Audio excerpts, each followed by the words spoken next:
எப்படி இருக்கும்? இன்பமா ஆனா நிறைய ஆண்களுக்கு துன்பமா இருக்குது. வச்சோடனே லீக் ஆயிடுது. எங்க அதெல்லாம் பண்றது? வச்சோடனே 1 2 3 4 5 எண்ணி விட்டுட்டு ஏஞ்சி போயிடுறாமா.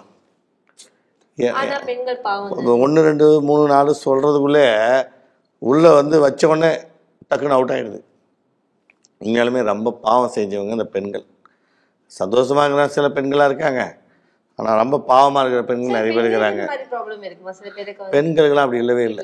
எவ்வளோ நேரம் வேணாலும் நான் ரெடி நீங்க ரெடியா அப்படின்னு தான் பெண்கள் இருப்பாங்களே தவிர, ஆண்கள் பீஸ் போன பல்பு தான் நிறையா இருக்குது, பவர் இல்லாத பல்பு தான் நிறையா இருக்குது.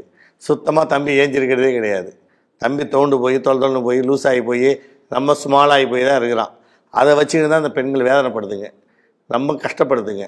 ஆனால் பணம் இருக்குது, பேர் இருக்குது, புகழ் இருக்குது, எல்லாமே வசதி வாய்ப்பு இருக்குது, அதிகாரமிக்க ஒரு ஆண்மகனாக இருக்கீங்க.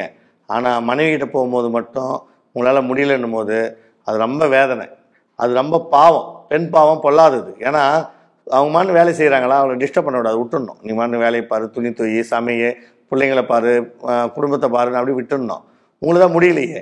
இங்கே நிறைய பேர் ஆண்கள் என்ன பண்ண தெரியுமா, வேம்னே போய் சீண்டி எடுத்து தொடருது, இடுக்கு கிளறது, வாயில் மொத்தம் கொடுக்கறது, மார்பத்தை அப்படி சுட்டு பண்ணுறது, ஓரெல்லாம் பண்ணி விட்டுட்டு தூண்டி விட்டுட்டு போய் கம்முன்னு பத்துக்குவார்.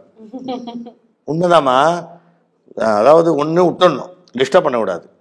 நிறைய ஆண்கள் அப்படி இல்லை, சும்மா தொடர்றது, தொட்டு பார்க்குறது, அப்படி உணர்ச்சி தூண்டி விட்டுட்டு கிட்ட பண்ண வச்சுக்கா மூஞ்சை காட்டுது, எதோ இருப்பா அப்படின்னு மூஞ்சை காட்டுறது, சுசுறு மூஞ்சை காட்டுறது. உண்மையாலுமே வேதனை. நல்ல கணவனாக இருந்தால் மனைவிகிட்ட 1/2 மணி நேரம் முதல்ல உட்காந்து பேசுங்க.